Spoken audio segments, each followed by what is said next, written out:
মানুষ যখন মারা যায় তার লাশটাকে গোসল দিয়ে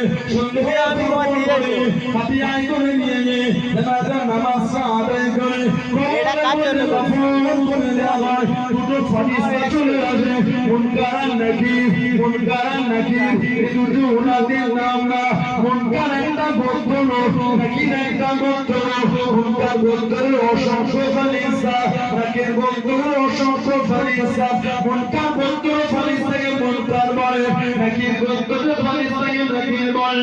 ও প্রত্যেকের কবরে দুটো করে ফরিস্তা আল্লাহ পাঠিয়ে দেয়। মুনকার নাকির তিনটে প্রশ্ন করে, আর রব্বুকা মা দীনুকা মান নবিয়ুকা, আর রব্বুকা তোমার রবকে, মা দীনুকা তোমার দিন কি, মান নবিয়ুকা তোমার নবীকে।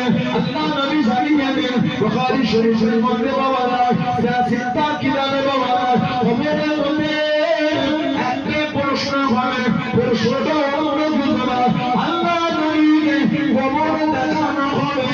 জনে বলুন সুবহানাল্লাহ।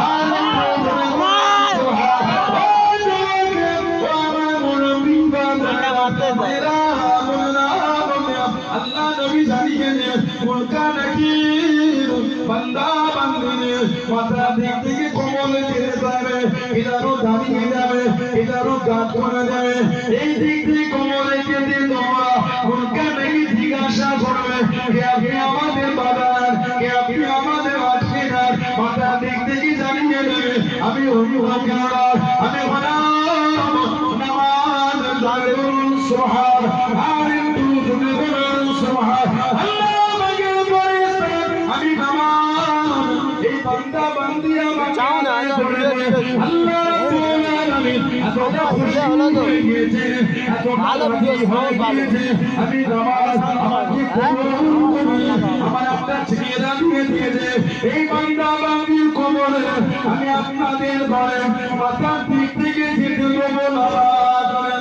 সুবহানাল্লাহ।